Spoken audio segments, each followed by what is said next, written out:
Most running shoes these days are pretty much built the same way. A focus on speed and the shoe really giving you the support to run fast through carbon plates and different types of technology. But the first time I put on a pair of Ultras, everything changed for me. Since then, I've run every single run pretty much exclusively in Ultras. And in this video, I wanted to share which models I've used, which have been my favorite, which work for different types of terrain, and to just give you a little bit of insight into why Altra is the shoe brand for me. If you're new here, my name is Jamie, and while I love all things fitness related and pushing myself hard physically, I do have a soft spot for running, which is why the majority of my content revolves around it. I've been running for just over a year now, and throughout that time I've tried a number of different shoes, but I keep coming back to Altra. I'm going to go over some of my favorite things about them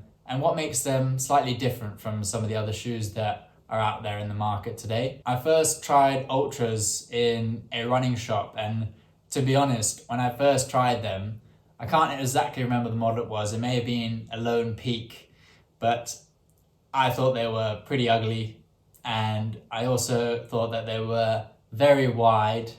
I didn't feel comfortable having them on my feet, but a few months later down the line, I got to see some of the different models out there, and I came across the Torin 7, which is this shoe right here. And this is actually my first ever pair of Ultras. I ran almost 1,000 kilometers in these shoes. I not only ran in these shoes, but I also walked in them as my daily shoe for a long time. The reason I first tried Ultras and what sort of attracted me to them was the fact that they are a bit more of a natural shoe. So I liked the idea that you have a wider toe box, something different, and they just looked kind of comfy. So that was pretty much what got me to try them in the first place. Today, I'm going to be taking you through the models that I've used, which is, of course, the Ultra Torin 7. I've got the Lonepeak 9 Plus, and I've got the Timp 5s as well. So what makes Ultra different from some of the other shoes? Well, for starters, you'll probably notice straight away that they've got the wide toe box, which for me just makes them a really comfortable shoe to wear, whether that's on a long run or going fast as well. I've never had a blister wearing my Ultras. These shoes are by far the most comfortable shoes. Even when you're not running, it's like wearing a pair of slippers, and why would you not want to wear slippers for your everyday shoe? They just feel really comfortable. Another thing that attracts me to them is the fact that they're zero drop. So that means that from your toes to your heel, there's no difference. It's zero millimeters. A lot of them will have a slight angle, so the heel will be higher than the toe. That's called drop, and that could range from 2 millimeters to 16. I don't know what the max is, to be honest. They replicate a more natural running style, and they force you to not heel strike. A lot of shoes have extra support, extra cushioning in the heel, which will allow you to heel strike. But over time, I don't know, I don't think that's the best thing and the best way to run. I prefer to use these Ultras, and they did help me to change my technique a little bit to focus on having a good landing and takeoff in the right way. Still a lot can be done on my technique, but for now I think the Ultras have really helped me to take that step forward. The Ultra Torin 7 is by far my favorite model that I've tried so far. I've gone through these white ones, completely ruined them, ended up getting these blue ones, and these are the ones that took me to my sub 25k attempt, where I got 19:54 in a parkrun. So, you know, you can definitely go fast in them. How fast compared to carbon shoes? Not sure, but they definitely can take you along the journey from a fast 5k to a half marathon. So again, I've worn these Torins in all kinds of different situations, even just running on a trail, on an easy trail. They do really well on gravel. So really good daily shoe. And when I did my 100 kilometers in a week, I did them all in my Torin 7s as well. So just a really good all-around shoe, and so comfortable, like no problems with my feet. For anything outside of the road, if I'm going to be running in a trail, in the woods, whatever it might be, these Timp 5s have really worked well for me. They have a solid grip, good cushioning, Vibram sole, yeah, quite an aggressive grip, which is exactly what you need when you're in those muddy areas, but also you got that little bit of cushioning, so a little bit of a softer landing, really good when you know you're going to be going fast or going quite long as well, especially consistently. They've got a little bit more protection as well around the toes, so you know, any little rocks or anything like that comes up, then you know your toes will be at least a bit protected.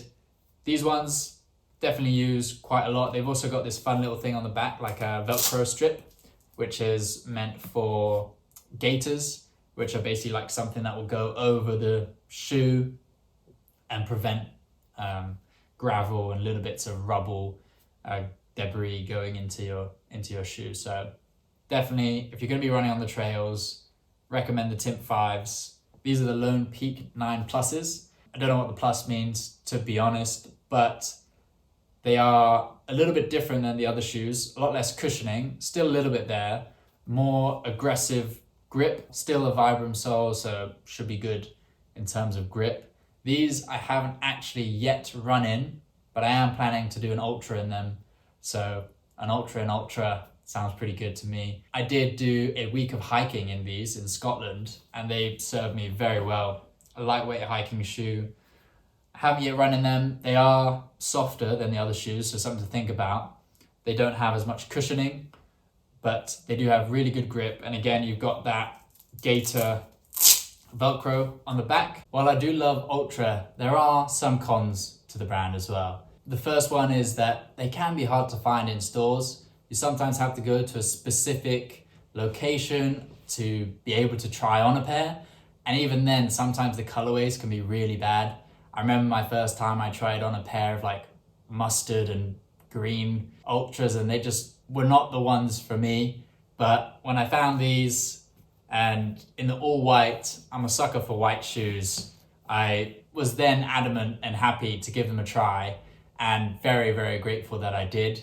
But yeah, it can be hard to try them on, and when you're buying a shoe, you really want to try on the exact shoe in the exact color you're going to get, and that can be tricky when it's a slightly smaller, not as well known brand like Ultra. So something to think about, but absolutely still worth trying them if you can.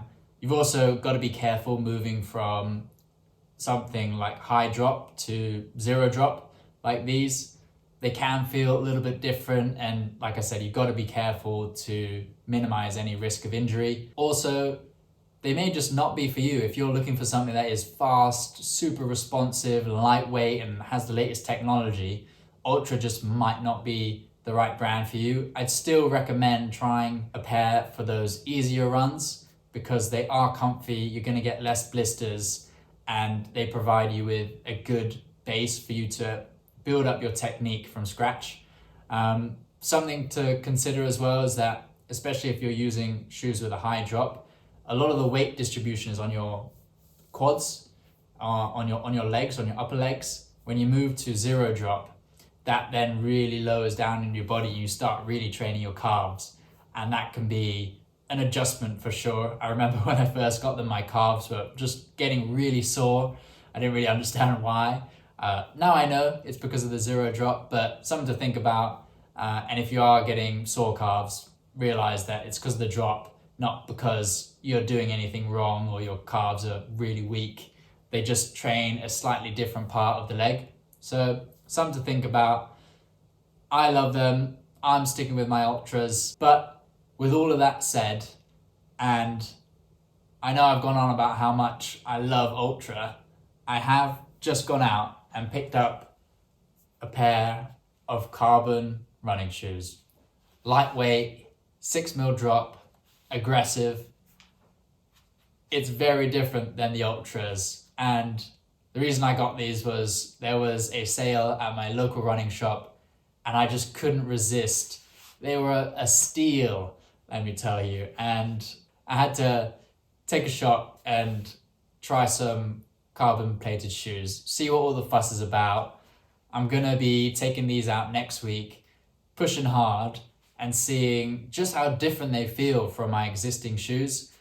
They are looking pretty speedy, and I'm curious to see how they feel with a full carbon plate and a little bit of drop, lightweight. We shall see, but I'm excited. These are the Hoka Rocket X2s. I think they have the X3 now, which is maybe why these were on such a good offer.